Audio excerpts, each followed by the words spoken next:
아멘. 오늘 살펴볼 오병이어의 기적은 예수님이 한 아이가 가져온 물고기 2마리와 보리떡 5개로 성인 남성만, 당시에는 성인 남성만 숫자를 셀 때 사용하고, 여성들과 이제 어린 자녀들은 그 남성에게 이제 한 소속되어 있는 것으로 보고 남성들만 숫자를 계수했거든요. 그래서 5,000명. 그래서 이제 다 합치면 10,000명 이상 되는 인원을 먹이신 사건이죠. 이 기적은 단순히 여러 사람들이 어린아이가 가지고 물고기 2마리와 보리떡 5개를 예수님이 축복했더니 그게 막 불어나서 배불리 먹었다는 정도가 아니라 일종의 상징성이 있는 사건입니다.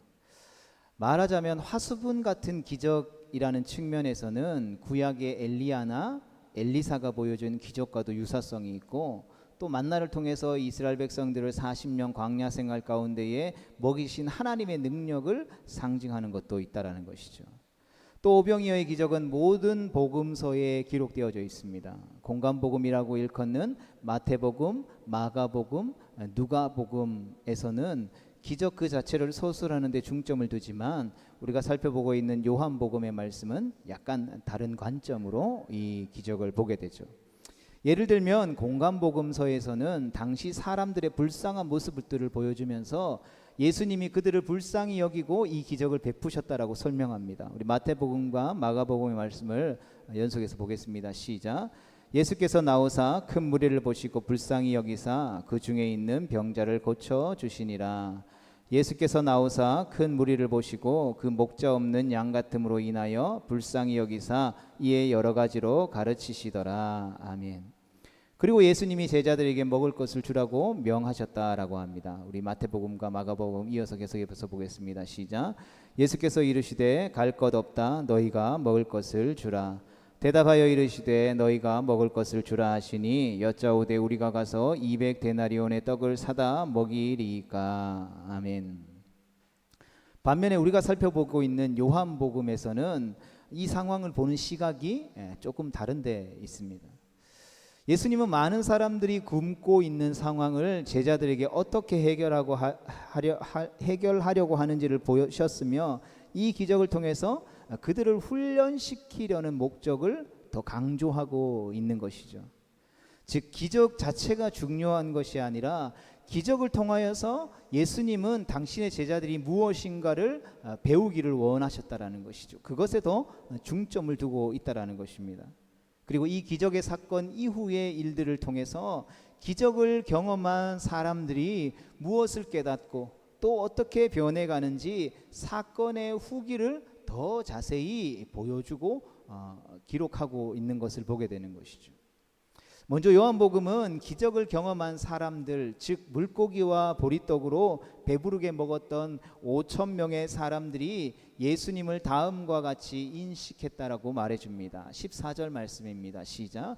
그 사람들이 예수께서 행하신 이 표적을 보고 말하되 이는 참으로 세상에 오실 그 선지자라 하더라. 아멘. 그리고 이 말 어떤 말처럼 보이십니까? 좋은 말처럼 보이시죠. 때때로 예수님을 선지자로 여기는 표현은 예수님의 제자들에게서도 나타납니다. 사도행전의 말씀을 보겠습니다. 모세가 말하되 주 하나님이 너희를 위하여 너희 형제 가운데서 나 같은 선지자 하나를 세울 것이니 너희가 무엇이든지 그의 모든 말을 들을 것이라. 이스라엘 자손에 대하여 하나님이 너희 형제 가운데서 나와 같은 선지자를 세우리라 하던 자가 곧 이 모세라. 아멘. 그런데 사도행전에 나오는 이 말에는 공통적으로 등장하는 인물이 있다라는 것이죠. 어떤 인물입니까? 모세라는 인물인 것이죠. 즉 이 선지자, 사람들이 예수님을 표현할 때에 표현했던 이 선지자라는 이미지에는 모세가 한 말을 기초해서 했던 말이죠. 신명기 18장 15절 말씀입니다. 시작. 내 하나님 여호와께서 너희 가운데 내 형제 중에서 너를 위하여 나와 같은 선지자 하나를 일으키시리니 너희는 그의 말을 들을지니라. 아멘. 이 신명기의 말씀 때문에 유대인들은 언젠가 모세와 같은 선지자가 나와서 자신들을 이끌 지도자가 될 것이다라는 생각을 가지고 있었다라는 것이죠. 그들은 새로 나타난 선지자가 마치 광야에서 이스라엘 백성들을 먹여 살렸던 모세와 같은 그런 유형의 지도자라고 생각했다라는 것이죠. 한마디로 이런 선지자의 이미지로 예수님을 바라보면 예수님은 항상 먹을 것을 주고 항상 병자들을 고쳐주며 그들의 삶의 다양한 문제들과 어려움들을 해결해 주시는 분이 되는 것이죠. 그러나 모세가 신명기의 말씀에서 한 선지자라는 말과 이스라엘 사람들이 모세와 같은 선지자라고 불렀던 말에는 차이가 있다라는 것입니다. 예수님은 사람들을 먹여 살리는 분이시지만 육적인 것뿐만 아니라 영적으로 살리시는 분이시다라는 것이죠. 그런데 중요한 것은 이 당시 이스라엘 사람들은 예수님을 영적인 차원에서 이해하지 못했다라는 것이죠. 그래서 사람들이 자신을 그렇게 이해하는 것이 옳지 않기에 거기에 있고 싶어 하지 않으셨다라는 것이죠. 여러분, 오늘날 우리가 예수님을 나의 구주로 고백하고 나의 삶의 구원자로 예수님을 영접하고 우리가 하나님의 자녀가 되는 권세를 누리게 되면 무엇이 가장 열립니까? 영안이 열린다고 이야기하죠. 왜 그렇습니까?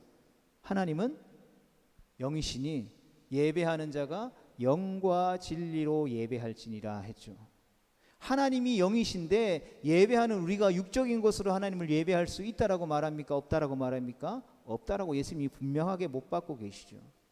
하나님이 영이시기 때문에 영이신 하나님을 예배할 때에는 우리가 예수 그리스도를 나의 구주로 영접할 때 우리 안에 내주하고 계시는 그 성령 하나님, 그 영이신 성령의 영의 인도하심과 이끌림을 받아야만 예배 드릴 수 있다라는 것이죠. 내가 내 육신의 힘을 가지고 내 능력을 가지고 나는 예배할 수 있어, 예배하고 싶어 해서 예배할 수 있는 것이 아니라는 것이죠. 물론 우리가 형식적으로 모양적으로 예배할 수 있겠죠. 그러나 우리가 교회에 와서 예배당에 앉아서 하나님을 찬양하고 하나님의 말씀을 듣는다고 해서 그것이 다 예배일 수 있겠습니까? 없죠. 아무리 우리가 화려하고 거룩하고 영광스러운 모습으로 하나님을 예배한다 할지라도 우리 안에 영안이 열려지지 않으면, 우리 안에 내주하시는 성령 하나님이 우리의 예배를 주님께로 이끌어 주시지 아니하시면, 영이신 하나님이 예배하는 이 공간 가운데 그 주님을 초청하지 않으면 결코 우리는 하나님을 예배했지만 예배했다라고 할 수 없는 것이죠. 누군가를 만날 때에는 나는 여기 있어, 나를 만나려면 여기 와야 돼 라고 이야기했다라고 쳐봅시다. 그런데 우리가 그 사람의 이야기는 무시한 채 나는 여기 앉아서 내가 생각으로 마음으로 그 사람을 만났어 라고 한다고 해서 우리가 그 사람을 만난 것이 아닌 것과 마찬가지라는 것이죠. 그래서 예수님은 싫어하셨고 그것을 떠나기를 원하셨다라는 것이죠. 15절의 말씀입니다. 그러므로 예수께서 그들이 와서 자기를 억지로 붙들어 임금으로 삼으려는 줄 아시고 다시 혼자 산으로 떠나가시니라. 아멘. 우리는 이 사람들이 예수님을 찾아다니고 억지로 임금으로 삼으려고 하는 말을 이해할 필요가 있습니다. 요즘은 우리나라에서 굶어 죽는 사람을 찾아보기 쉽지 않죠. 그런데 몇십 년 전만으로 돌아가 봐도 막 굶주린 사람들과 굶주림으로 생명을 잃는 사람들이 많았잖아요. 몇백 년 전인 조선 시대로만 가도 굶어 죽는 사람이 허다했다라는 기록들이 있잖아요. 의학이 발달되지 않아서 그때 당시에 평균 수명이 35세에서 40세 정도밖에 되지 않았다라고도 하죠. 하물며 몇백 년 전에도 그랬을 텐데 예수님 당시였던 2000년 전으로 돌아가 본다면 어떨까요? 분명히 먹고 사는 문제가 삶의 전부인 사람들이 태반이었겠죠. 성공하고 출세하고 명예를 얻고 권력을 얻는 것은 둘째치고 그냥 오늘 하루 내 입에 풀칠할 수 있는 것만 있다면 감사하는 삶을 사는 사람들이 대부분이었지 않았을 거예요. 그런데 예수님이 어느 날 등장하셔서 모인 무리 중에 아픈 사람들이 있으면 다 고쳐주시고, 또 물고기 2마리와 보리떡 5개를 가지고 막 10,000명 이상이 되는 사람들이 모여있는 그 공간 가운데에서 그냥 먹인 것도 아니고 배부르게 먹고 남을 만큼의 물고기와 보리떡을 나눠주셨다라고 생각해 보십시오. 우리가 그 현장에 있었어도 예수님이 왕이 되어야 된다라고 생각하지 않았을까요? 하루 종일 일해도 한 끼 먹는 것도 쉽지 않은 시대에 그렇게 먹을 수 있다라는 것은 당연히 그런 능력이 있는 분을 왕으로 모시려고 했을 것이죠. 그래서 사람들은 예수님이 떠나면 찾아러 다니셨다라는 것이죠. 그분에게 무엇인가 얻을 것이 있을 거라고 믿었고, 그런 생각은 우리가 상상하는 수준을 훨씬 넘어섰을 것입니다. 오늘날로 치면 우리가 뭐 해결해야 되는 그 문제가 있는데 그 해결해야 하는 문제를 단번에 해결해 주시는 분이 계시다라고 하면 당연히 쫓아다니겠죠. 뭐 안 쫓아 해결되지 않을 거라는 믿음이 있기 때문에 우리가 안 쫓아다니지, 그것이 해결될 수 있는 믿음이 있다라고 하면 뭐 어디든지 못 찾아가겠습니까? 그거에 대한 확신만 있다면. 오병이어의 기적은 예수님을 찾는 사람들을 급격하게 늘게 만들었을 뿐만 아니라 그들의 열정도 변화시켰다라는 것이죠. 그래서 그들은 예수님을 찾기 위해서 갈릴리 호수를 배 타고 건너갈 정도였다라는 것이죠.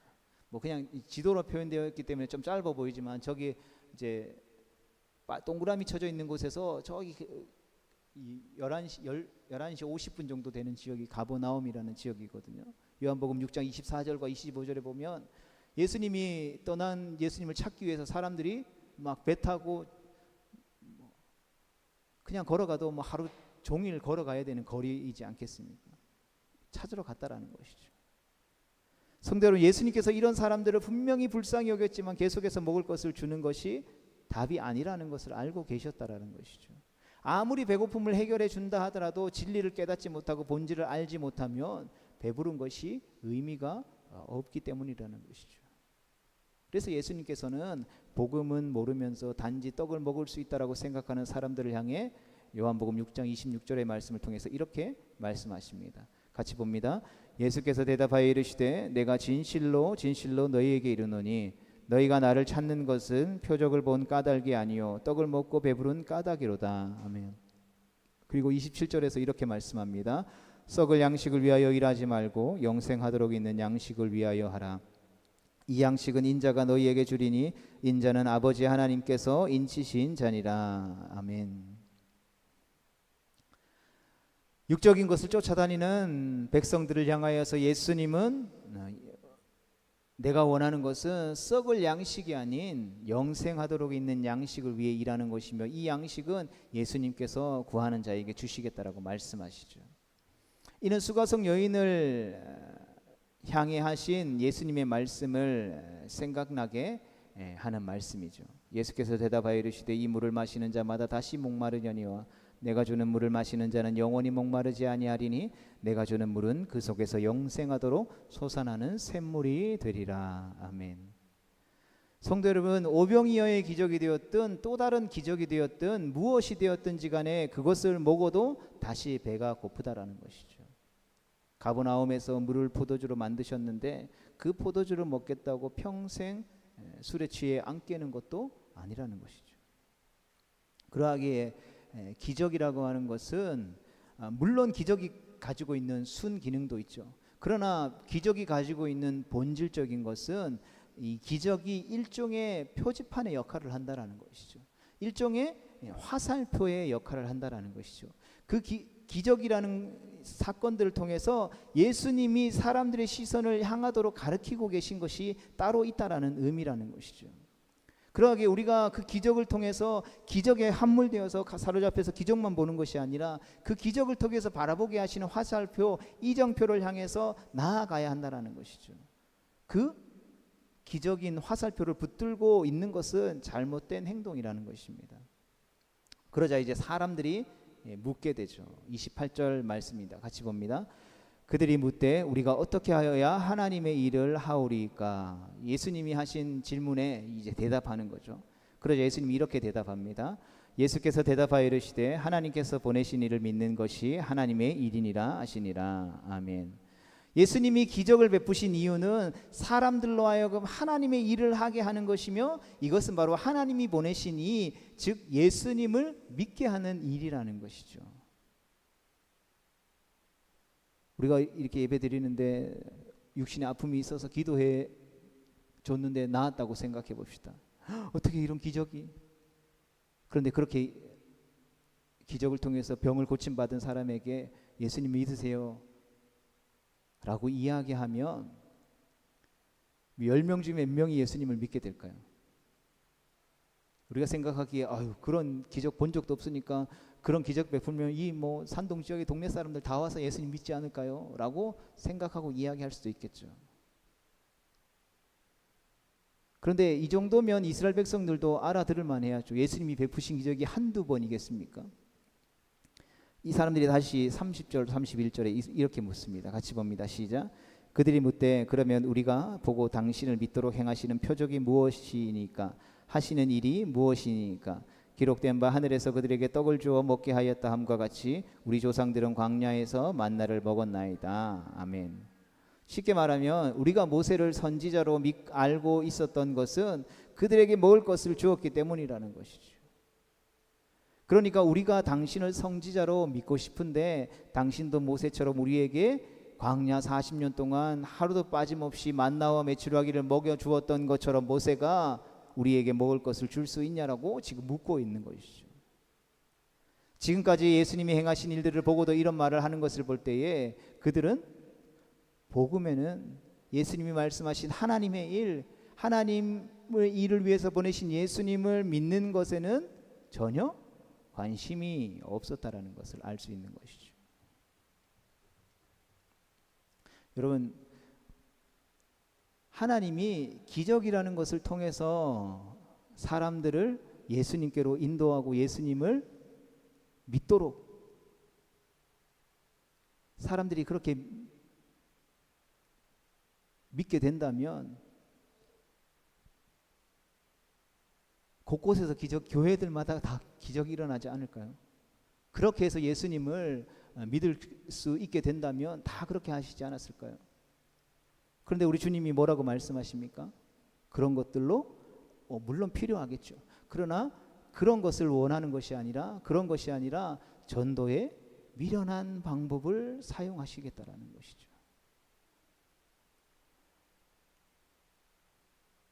그들은 예수님을 그냥 단지 선지자로 생각했지만 단지 자신들의 의식주를 해결해 주는 사람이지 하나님의 일을 가르쳐 주는 사람으로 생각하지 않았다라는 것이죠.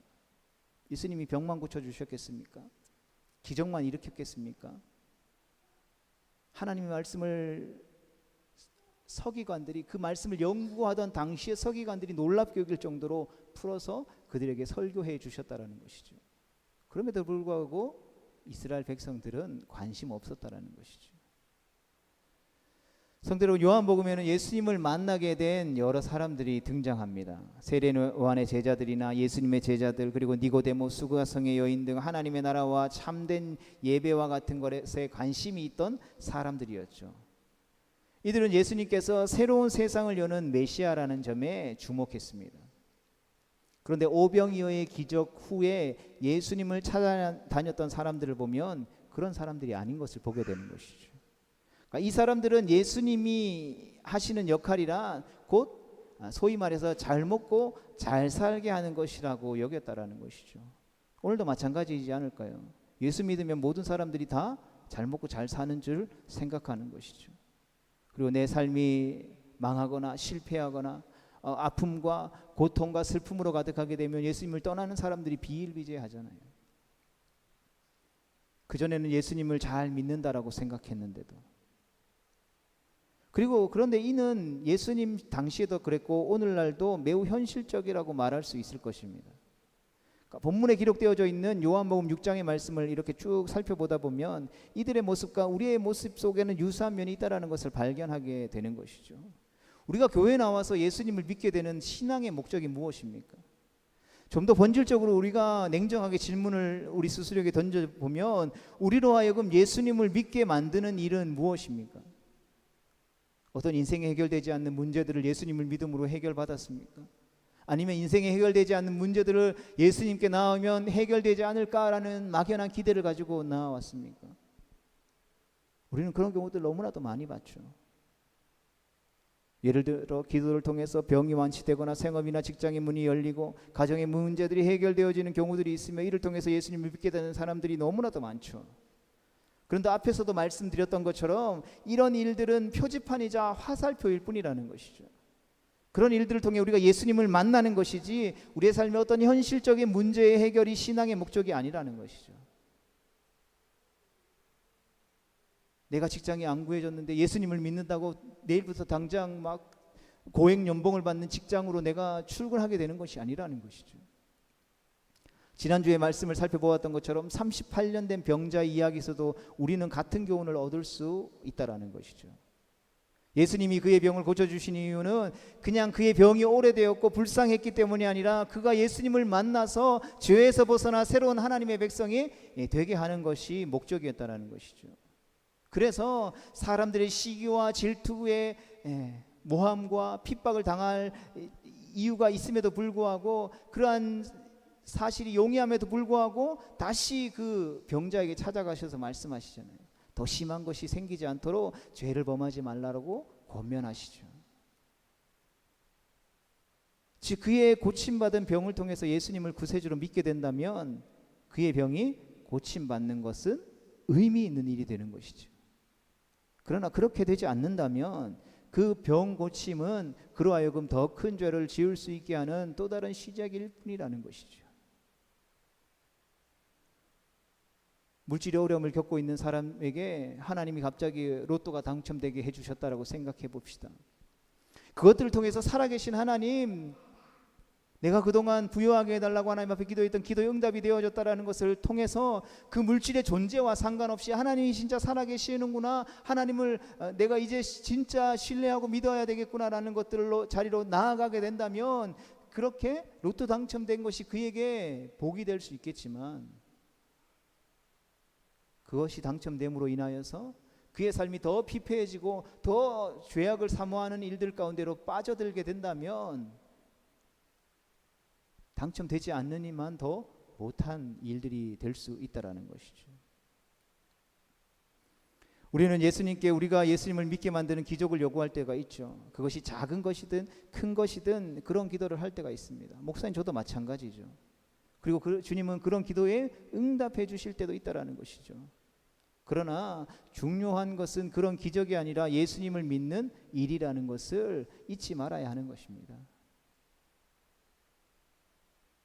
육신의 떡을 찾는 이들의 요구에 예수님은 계속해서 이제 이렇게 답하십니다. 요한복음 6장 32절과 33절의 말씀입니다. 예수께서 이르시되 내가 진실로 진실로 너희에게 이르노니 모세가 너희에게 하늘로부터 떡 준 것이 아니라 내 아버지께서 너희에게 하늘로부터 참 떡을 주시나니 하나님의 떡은 하늘에서 내려 세상에 생명을 주는 것이니라. 아멘. 너희 조상에게 떡을 준 분은 모세가 아니라 하나님이시라는 것이죠. 이스라엘 백성들이 뭔가 착각하고 있었다라는 것입니다. 그분이 하나님이시며 하나님이 주시는 진짜 떡은 그들이 먹었던 만나가 아니라 세상에서 주는 생명이다라는 것이죠. 즉 그들이 먹었던 만나가 핵심이 아니라 그들을 만남을 먹임으로 인해서 그들을 살리시는 하나님의 능력이 핵심이라는 것을 말씀해주고 있는 것이죠. 이제까지 이야기를 들었으면 좀 이해해야 되지 않을까요? 그러나 그럼에도 불구하고 여전히 그들은 자신들의 생각에서 벗어나지 못하죠. 34절 말씀입니다. 시작. 그들이 이르되 주여 이 떡을 항상 우리에게 주셔서. 아멘. 여러분 이들의 대답은 진짜 생명의 떡이신 예수님을 우리에게 주세요라고 말하는 것이 아니죠. 예수님은 하나님이 이 세상을 구원하시려고 주시는 생명의 떡, 즉 하나님의 독생자이신 예수님 자신을 설명하고 있는데 어려운 설명은 필요 없고 그냥 지금 고픈 내 배를 채우고 만족시켜 줄 그냥 떡 주면 안 되겠냐라는 표현이라는 것이죠. 원어로 보면 짜증 섞인 뉘앙스가 다분히 들어있는 표현이라는 것입니다. 성도 여러분, 참된 신앙은 영적인 생명을 소유하는 것인 줄로 믿습니다. 생명을 소유하고 있다는 것은 자라고 성장한다는 것이죠. 처음에 아기가 태어나면 그저 배고픔에 울고 똥 싸서 찝찝해서 울지만 시간이 지나면 스스로 생각할 수 있어야 되는 것이죠. 나는 왜 살아가는지, 하나님이 왜 이 나라 이 민족 가운데 이 지역 가운데 이 가정 가운데 이 교회 가운데 나를 보내셨는지에 대해서 내가 무엇을 위해서 살아야 하는지에 대한 본질적인 질문을 하기 시작해야 하는 것이죠. 어느 누군가는 좀 빠를 수도 있고 어느 누군가는 좀 느릴 수도 있지만 반드시 그 본질적인 질문을 해야 되는 것이죠. 보민이가 이제 중간고사 시험 치고 있는데 왜 하나님 나에게 이 중간고사의 시험을 허락하시는지에 대한 본질적인 고민을 할 수 있어야 공부가 되는 거예요. 그냥 학교에서 선생님이 시킨다고 공부하는 게 아니라 예수님을 믿는 친구라면 왜 내가 학교에 다녀야 하는지에 대해서, 왜 시험을 쳐야 하는지에 대해서 본질적인 고민을 할 수 있어야 되는 것이죠. 그리고 그 고민을 안 하면 세상 사람들과 별반 다를 게 없잖아요. 아, 하나님이 이 공부하는 것을 통해서 하나님 나에게 이런 꿈을 주시는구나. 조금 시간이 느릴 수 있겠지만 그것을 반드시 고민해야 되고 그것을 반드시 생각해낼 수 있어야, 발견해낼 수 있어야 하는 것이죠. 그것이 우리의 부르심의 사명이라는 것이죠. 성장하는 신앙도 마찬가지라는 것이죠. 본질을 찾게 되어 있다라는 것이죠. 우리가 기초교리반을 통해서 공부할 때에 뭐 배워도 모르겠습니다, 뭐 이런 이야기들을 하죠. 그럼에도 불구하고 계속해서 물을 주고 관리하고, 물을 주고 관리하고, 잡초를 뽑아주고, 주님의 몸된 교회 안에서 몸부림치다 보면 누가 자라나게 하신다고요? 하나님이 자라나게 하시는 때가 있다라는 것이죠. 본질적인 고문을 하게 되고 계속해서 말씀을 심다 보면 어느 순간에 뽕 하고 꽃이 피는 때가 온다라는 것입니다. 왜 하나님이 나를 이 자리에 불렀지? 왜 나에게 예수 믿는 배우자를 허락했지? 발견하게 된다라는 것입니다. 예수님은 말씀을 잘 이해하지 못하고 있는, 혹은 알고 싶어 하지 않는 이 사람들을 향해서 이제 확실하게 말씀해 주십니다. 35절의 말씀입니다. 예수께서 이르시되 나는 생명의 떡이니 내게 오는 자는 결코 줄이지 아니할 터이요 나를 믿는 자는 영원히 목마르지 아니하리라. 아멘.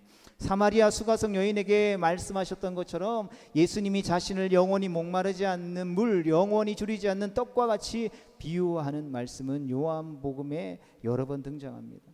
요한복음 6장 47절로 57절에 보면 생명의 떡, 또 하늘에서 내려오는 떡, 살아있는 떡, 새 생명을 위한 내 살. 그런데 이 말을 들은 이스라엘 백성들이 여전히 혼란에 빠져 있는 거죠. 왜냐하면 그들은 영적 생명이 없었기 때문에, 여전히 육적인 말씀으로 그것들을 이해했기 때문이라는 것이죠. 그 결과 그들은 굉장히 황당한 논쟁에 빠지게 됩니다. 52절 말씀 같이 봅니다. 시작. 그러므로 유대인들이 서로 다투어 이르되 이 사람이 어찌 능히 자기 살을 우리에게 주어 먹게 하겠느냐. 아멘. 당시의 유대인들은 먹는 것에 사로잡혀 있었기 때문에 예수님의 말씀이 영적인 것이라는 것을 생각하고 이해하지 못했다라는 것이죠. 그래서 진짜로 예수님의 몸의 살을 먹어야 하는 건지에 대한 서로 논쟁이 벌어졌다라는 것이죠. 설마 진짜 그랬을까요? 예수님의 이 말씀을 듣고 진짜 예수님이 이제 살을 뜯어 먹어야 되는 건가? 마치 오병이어의 물고기 2마리와 보리떡을 나눠줄 때처럼 자신의 살을 계속해서 우리에게 나눠주는 건가? 식인종 같은 이런 생각들을 이 사람들이 했었을까요? 이것을 통해 우리는 우리의 신앙이 어떤 생각에 사로잡혀 있을 때에 그것으로 말씀을 보는 편향된 시각이 생각나라는 것을 알 수 있는 거죠. 소위 우스갯소리로 그 사람이 가지고 다니는 성경책만 펼쳐봐도 그 사람이 평소에 어떠한 신앙을 가지고 어떠한 말씀의 은혜를 받는지 알 수 있다고 하잖아요. 자기가 말씀 쭉 읽다가 은혜되고 좋은 말씀에 밑줄 쫙 끼고, 그게 뭐 일동하고 다음에 넘어가면 다른 데서 은혜 받을 것 같지만 또 다른 색깔로 또 밑줄 치게 되는, 저도 마찬가지이죠. 그래서 되도록이면 어쨌든 저는 말씀을 계속해서 연구해서 나눠야 되는 입장이니까 최대한 밑줄 치지 않으려고 해요. 왜냐하면 계속해서 다음에 말씀을 볼 때도 그 말씀에 우리의 시선이 가서 사로잡혀서 그 말씀밖에 해석하고 풀이하고 설교하지 못할까 봐. 그래서 최대한 성경책에 줄을 안 치려고 노력하는데 그렇게 될 수 있다라는 것이죠. 인생이 먹고 사는 문제에 사로잡혀 있는 사람들은 그런 시각으로 모든 상황들을 보는 거죠. 인생의 성공을 갈망하는 사람들은 그런 시각으로 예배도 기도도 헌금도 봉사도 모두 그런 시각으로 이해하고 해석하고 적용하는 것이죠. 그래서 우리가 지난 주일에 말씀을 나눴던 것처럼 우리의 가지고 있는 세계관을 완전히 뒤집을 수 있는 성경적인 세계관이 우리 가운데 부어져야 하는 것이죠. 즉 우리에게 이런 육적인 생각들과 세상적인 가치와 사상들, 나아가 욕심과 원망과 미움과 시기와 질투만을 생각한다면 영적인 것을 받아들일 수 없는 거죠. 그래서 예수님은 이런 영적인 것들을 이해하는 것이 바로 하나님의 은혜라고 말씀해 주는 것입니다. 사람이 육적인 생각과 가치관에 사로잡혀 있으면 말씀을 깨닫지 못하고 구원의 길로 오지 못한다라는 것이죠. 요한복음 6장 37절에 아버지께서 내게 주시는 자는 다 내게로 올 것이요 내게 오는 자는 내가 다 결코 내쫓지 아니하리라 했습니다. 요한복음 6장 44절에 나를 보내신 아버지께서 이끌지 아니하시면 아무도 내게 올 수 없으니 오는 그를 내가 마지막 날에 다시 살리리라 했습니다. 하나님이 보내신 자, 하나님으로부터 온 자가 아니면 이것을 알 수 없다라는 것이죠. 하나님이 보내신 자들은 예수님이 결코 버리시지 않는다라고 말씀하고 있는 것입니다. 성도 여러분, 그럼에도 불구하고 백성들은 어려워했다라는 것이죠. 그들은 여전히 예수님이 자신들의 생명의 떡이며 우리를 위해 자신을 세상에 내어주셨다라는 말을 이해하지 못했다라는 것이죠. 그들이 생각한 생명은 그냥 세상에서 먹고 사는 문제였다라는 것입니다. 그러니까 아무리 육체가 풍족하다 할지라도 영이 죽으면 아무 소용이 없다라는 것이죠. 예수님이 이렇게 말씀하십니다. 요한복음 6장 63절입니다. 시작. 살리는 것은 영이니 육은 무익하니라. 내가 너희에게 이른 말은 영이요 생명이라. 아멘. 육신이 아무리 잘 살아도, 육신이 아무리 행복해도 영이 죽으면 소용이 없다라는 것이죠.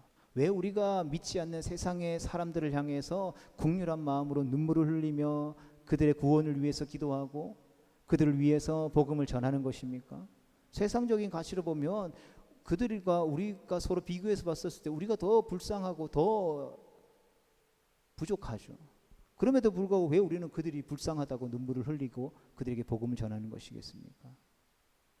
살리는 것은 영이니 육은 무익하기 때문이라는 것이죠. 그들의 육은 풍족할지 몰라도 그들의 영이 죽어있기 때문이라는 것이죠. 영이 살아나는 방법이 무엇입니까? 영이 살아나는 방법은 단 한 가지죠. 예수님을 믿으면 우리의 영이 살아나는 줄로 믿습니다.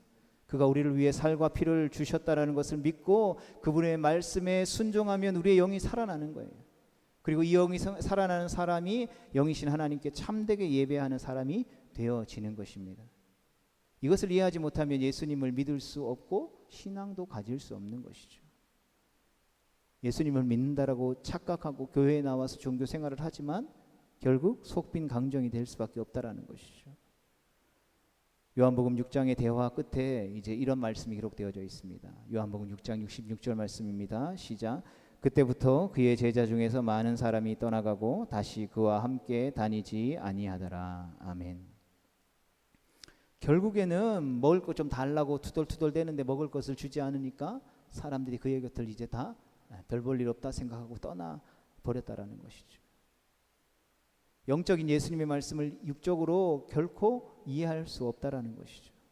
아무리 기적을 보고 아무리 그 자리에서 떡과 물고기를 먹은 사람이라 할지라도 영혼이 살아있는 예수 그리스도의 구원을 이해하지 못하면 결국엔 예수님 곁을 떠날 수밖에 없다라는 것이죠.